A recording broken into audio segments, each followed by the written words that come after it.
So, how do you describe a miracle? Mere words are inadequate. But seeing is believing. The entire world never thought that they would see Sean Carver feed himself again, much less get up and walk. Yet today, he stands before you, whole. And as God as my witness, he will play football again. Thank you.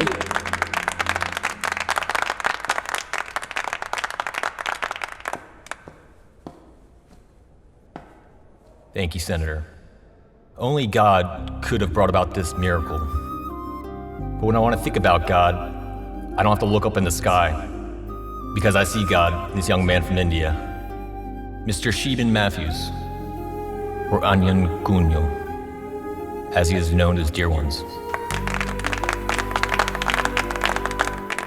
Now, in front of this exclusive gathering, I declare one thing. I will use my own fortune to develop a state-of-the-art center here for my friend to practice his medicine for all the American people.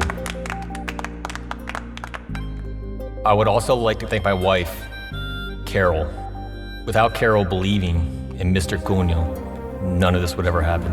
So, thank you, Carol.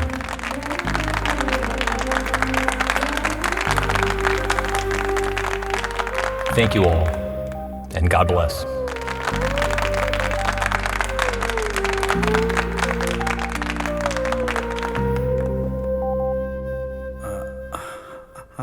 I don't know how to speak English. Mr. Carver called me God. No, I am not God. I am a very ordinary person. But my medicine, the Kerala traditional treatment, which I study from my uncle, my dear uncle, Papichayan, that is from God. പക്ഷേ ആ വൈദ്യം എത്ര വലുതാണെന്നും ദൈവികമാണെന്നും അറിയാൻ എനിക്ക് ഇത്രയും ദൂരം വരേണ്ടി വന്നു. വൈകിയെ വെച്ച് പാപ്പിച്ചായൻ എന്നെ പഠിപ്പിക്കുമ്പോഴൊന്നും ഞാനതിൻ്റെ വലിപ്പം അറിഞ്ഞില്ലായിരുന്നു. ഞങ്ങളുടെ ചാച്ചനും അമ്മച്ചും പോയ പിന്നെ പാപ്പിച്ചായനും കൊച്ചും കൂടെ എന്നെ വളർത്തി.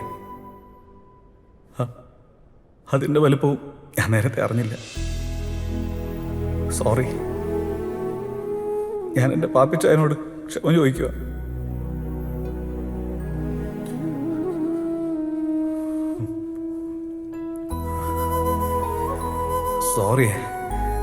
Sorry for speaking Malayalam.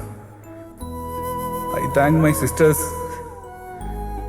my brother-in-laws, their kids, Rini, Alan, പിന്നെ Carol madam, and everyone for the success of the treatment.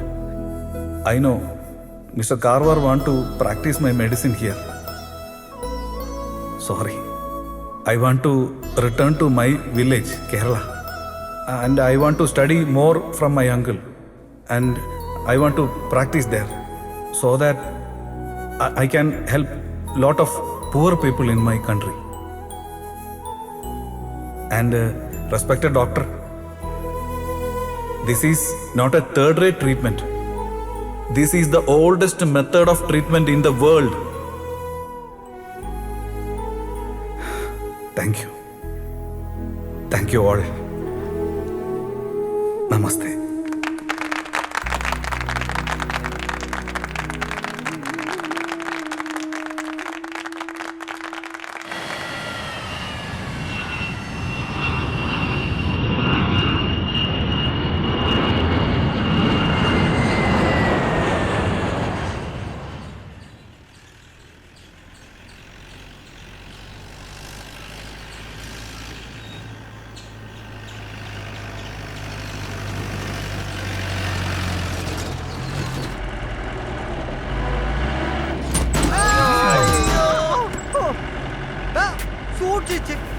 ഒരു പീസായിട്ട് നീ എന്നെ അങ്ങ് എത്തിക്കണേ. ഷടാ, എന്നാലും ഞാവള്ളി സാറിന്റെ മുതുവിനൊക്കെ പോലീസ് ഇങ്ങനെ ലാത്തി വീശാന്നൊക്കെ പറഞ്ഞ ഇതൊരു അക്രമമായി പോയി. ഞാവള്ളി സാറിന്റെ കൂടെ എത്ര ഉപരോധത്തിനും വഴിതടയലിനും പോയിട്ടുള്ളതാ. ഓ, ഇതുപോലൊരു സംഭവം ആദ്യമായിട്ടാ. അത് റിസർവ് പോലീസ് ആയിരുന്നല്ലോ, അവർക്ക് സാറിനെ അറിയത്തില്ലല്ലോ. എനിക്കിനി വേറൊരു ഡൗട്ട് ഉണ്ടോവേ. അശ്വതി മേഡം പ്രത്യേകം പറഞ്ഞിട്ടാണോ അവരിത് ചെയ്തതെന്ന്? അവർക്കെന്നോട് പണ്ടേ ഒരു ചൊരുക്കുള്ളതാ. ആ ഭരണം നമ്മുടെ കയ്യിലൊന്ന് വന്നോട്ടെ, അവിടെ ആഫീസ് ഞാൻ പൂട്ടിക്കും. അയ്യോ എൻ്റെ അമ്മച്ചിയെ, ഇടയ്ക്കിടയ്ക്ക് നട്ടലിനകത്തൊരു ഇടിമിന്നലാ. 2 ദിവസം ഇങ്ങനെ വെച്ചോണ്ടിരുന്ന കുഴപ്പമായ. വച്ചോണ്ടിരുന്നതല്ലോ, അലോപ്പതി പോയതല്ലേ. ഓ അതാ കുഴപ്പം. ഇതിനൊന്നും അലോപ്പതി പറ്റിയല്ല. ഇതിന് നാടൻ പ്രയോഗമാ ബെസ്റ്റ്. എടോ എത്താറായില്ലേ? അനിയും കുഞ്ഞേ, ദാ ഇപ്പൊ എത്തും. അനിയും കുഞ്ഞു വൈദ്യം തൊട്ടാ മതി, എല്ലാം ശരിയാവും. അയാള് പാപ്പി വൈദ്യനേക്കാൾ കേമൻ എന്നാ സംസാരം. എന്നെ ആള് വരവാ. അത് ഓർക്കുമ്പോഴാ ഒരു വിഷമം. നമുക്ക് പാപ്പി വൈദ്യരെ തന്നെ കാണാൻ നോക്കാം. നിങ്ങൾ തമ്മിലുള്ള പഴയ ചുരുക്ക് വെച്ച് അനിയും കുഞ്ഞു വല്ലതും ചെയ്തു കളയെന്നുള്ള പേടിയാ അല്ല സാറേ? പോടാ, പേടിയോ? എനിക്കോ അവനെയോ?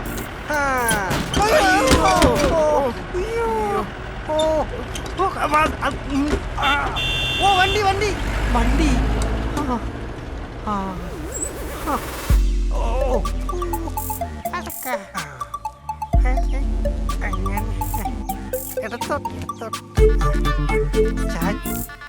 തള്ളല്ലടാ, അങ്ങനെ അടുത്ത നിങ്ങൾ കേട്ടോ. ഞാൻ വിളി സാർ, അടുത്ത MLA. അതിന് പാപ്പി വൈദ്യരെ കാണാനാ. പാപ്പിച്ചാൻ ഇവിടെ ഇല്ല, വിസിറ്റിന് അമേരിക്കയിൽ പോയേക്കുക. അല്ലെങ്കിൽ ക്രമം അനുസരിച്ച് ഇവിടെ കാണാൻ പറ്റുള്ളൂ. നിങ്ങൾ അവിടെ ഇരിക്കുക. അകത്തേക്ക് പോട്ട്. ഞാൻ വിളി സാറാ, സമയമില്ലാത്തോണ്ടാ. ഞങ്ങളൊന്ന് കേറിക്കോട്ടെ. തീരെ വയ്യ. അടുത്ത MLA യാ. വൈദ്യര് അയ്യോ, നമുക്ക് വേറെ എവിടെയെങ്കിലും പോവാം.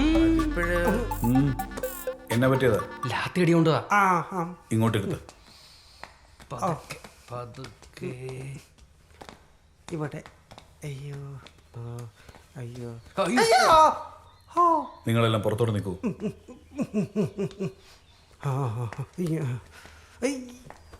കുഞ്ഞെ ക്രമം തെറ്റി കയറി വന്ന ഇയാള്. എനിക്ക് ക്രമം തെറ്റി കിട്ടിയ ഒരു അടിയാ. ഇപ്പോഴാ ഞാവള്ളി ശരിക്കൊരു രാഷ്ട്രീയക്കാരനായത്. എന്നെ കൊണ്ടാണെങ്കിൽ അത് പറ്റിയതുമില്ല. അതുകൊണ്ട് ഞാനതങ്ങ് വിട്ടു. എവിടാ വേദന? നടുവിനാ. ആ ഷർട്ടൊന്ന് ഊരണം. എന്തിനാ? ഊരിക്കോ.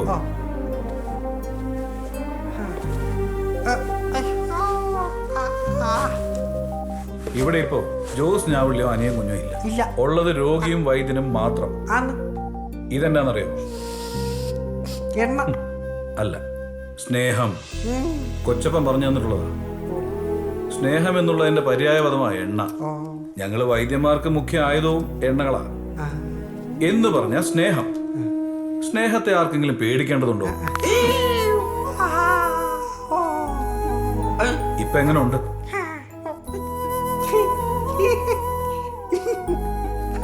അപ്പൊ നമ്മൾ തുടങ്ങുന്നു സ്നേഹിക്കാൻ.